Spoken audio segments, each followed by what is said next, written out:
क्या 24 घंटे बस भगवान का नाम रटते रहना ही सबसे बड़ी भक्ति है?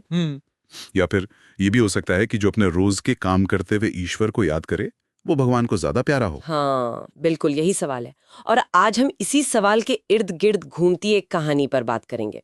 ये कहानी कर्मयोगी भक्त की महिमा से है। जी। भगवान विष्णु और नारद मुनि के बीच की बातचीत है इसमें। और हम समझने की कोशिश करेंगे कि इस कहानी के हिसाब से आखिर भगवान का सबसे प्रिय भक्त है कौन और क्यों है ना? बिल्कुल। और ये कहानी मतलब खास इसलिए है क्योंकि ये सिर्फ भक्ति नहीं बल्कि अपने कर्म, अपने कर्तव्य निभाने के महत्व को भी सामने लाती है।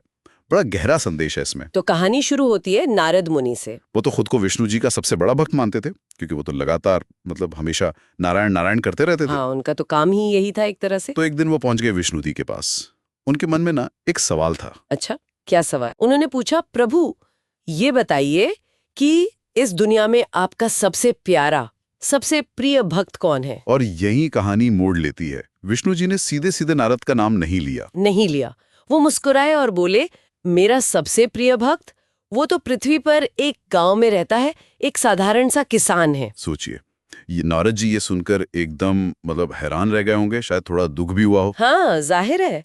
उन्हें तो पक्का यकीन था कि भाई मेरे सिवा कौन हो सकता है, मैं ही तो हूँ दिन रात नाम जपने वाला। बिल्कुल। तो विष्णु जी समझ गए नारद के मन की बात। उन्होंने कहा, नारद तुम्हें यकीन नहीं हो रहा ना, तुम एक काम करो। क्या काम? तुम खुद जाओ उस किसान के पास, उसके घर जाओ, पूरा दिन उसके साथ रहो, देखो वो क्या करता है, कैसे रहता है। अच्छा, मतलब खुद अनुभव करने को कहा। हाँ, तो नारद जी चल पड़े, पहुंच गए उसके किसान के घर सुबह सुबह ही। जी। और क्या देखा उन्होंने देखा किसान उठा, अपने जानवर गाय बैल वगैरह को चारा दिया, फिर अपने रोज के काम निपटाए और बस भगवान का नाम लिया, वो भी जल्दी जल्दी में। मतलब कोई लंबी चौड़ी पूजा पाठ नहीं? नहीं, बिल्कुल नहीं। फिर अपनी रूखी सूखी रोटी खाई और हल उठाया, खेतों में चला गया। और फिर दिन भर कड़ी मेहनत। खेतों का काम तो मेहनत का होता ही है। शाम को लौटा तो फिर वही, पहले जानवरों को देखा, चारा पानी दिया, हाथ मुंह धोया और फिर थोड़ी देर को भगवान का नाम लिया। फिर से बस थोड़ी देर? हाँ, बस थोड़ी देर।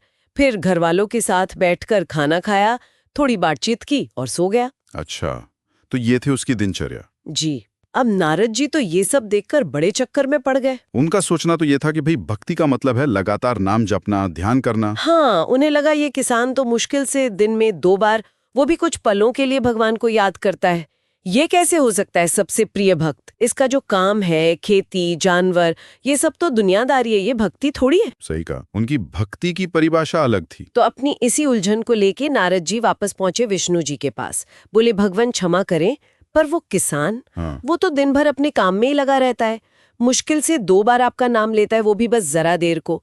मैं तो हर पल आपका ही नाम जपता हूँ, फिर वो कैसे हुआ आपका सबसे प्रिय? अब देखिए विष्णु जी का तरीका, उन्होंने लेक्चर नहीं दिया। नहीं, उन्होंने कुछ समझाया नहीं। हाँ। उन्होंने कहा, अच्छा नारद, एक काम करो। फिर से एक काम का? उन्होंने अमृत से भरा हुआ एक कटोरा, एक कलश नारद जी को दिया। हाँ। पूरा ऊपर तक भरा हुआ है। अमृत से? अच्छा। और कहा, नारद ये कलश लो और जाओ, तीनों लोकों का चक्कर लगा कर आओ। पूरे ब्रह्मांड का? हाँ, लेकिन एक शर्त है, ध्यान रखना, इस कलश से अमृत की एक बूंद भी नीचे नहीं गिरनी चाहिए। अरे बाप रे! अगर एक बूंद भी गिरी तो तुम्हारी आज तक की सारी भक्ति, सारे पुण्य सब खत्म हो जाएंगे। ओहो, ये तो बड़ी कठिन परीक्षा थी, मतलब एक जिम्मेदारी दे दी। बिल्कुल। अब नारद जी ने वो कलश पकड़ा, उनका पूरा ध्यान मतलब पूरी एकाग्रता उसी कलश पर थी। जाहिर गिरना नहीं चाहिए था। एक एक कदम फूक फूक कर रख रहे थे, कहीं छलक ना जाए। वो गए, तीनों लोकों की परिक्रमा की और वापस आ गए। कलश वैसे का वैसा भरा हुआ था। सफलतापूर्वक कर लिया उन्होंने? हाँ, और बड़े खुश थे, थोड़े गर्व में भी थे कि देखो मैंने कर दिखाया, एक बूंद भी नहीं गिरी। जी। उन्होंने विष्णु जी को बताया होगा गर्व से। बिल्कुल। बताया कि प्रभु देखिए, एक बूंद भी अमृत नहीं गिरा। तब विष्णु जी मुस्कुराए और उन्होंने पूछा, वाह नारद, ये तो बहुत अच्छा किया तुमने, कमाल कर दिया। पर एक बात बताओ, क्या? जब तुम ये परिक्रमा कर रहे थे और तुम्हारा पूरा ध्यान इस अमृत के कलश पर था, तब तुमने मेरा नाम कितनी बार लिया, मेरा स्मरण कितनी बार किया? हाँ, ये था सवाल। नारद जी एकदम मतलब हक्के बक्के रह गए, सकपका गए वो तो। क्या जवाब दिया उन्होंने? उन्होंने कहा, प्रभु मेरा तो सारा ध्यान इसी कलश पर था कि कहीं अमृत छलक ना जाए, इसमें मैं आपका नाम लेना तो सच कहूं तो भूल ही गया। और बस यहीं विष्णु जी ने उन्हें वो बात समझा दी जो वो किसान को देखकर नहीं समझ पाए थे, कर्म योग का सार। हाँ, विष्णु जी ने कहा, देखा नारद, वो किसान, वो अपनी गृहस्थी की इतनी सारी जिम्मेदारियां निभाता है, दिन भर इतनी मेहनत करता है, उसके बाद भी हाँ, वो सुबह और शाम नियम से मुझे याद जरूर करता है, भूलता नहीं है। उसका जीवन कर्म और भक्ति का एक संतुलन है। सही बात है। और तुम्हें मैंने बस एक छोटा सा काम दिया, इस कलश को संभालने का, और तुम उसी एक काम में इतने उलझ गए कि मुझे पूरी तरह भूल गए। हाँ, बहुत बड़ी बात कह दी।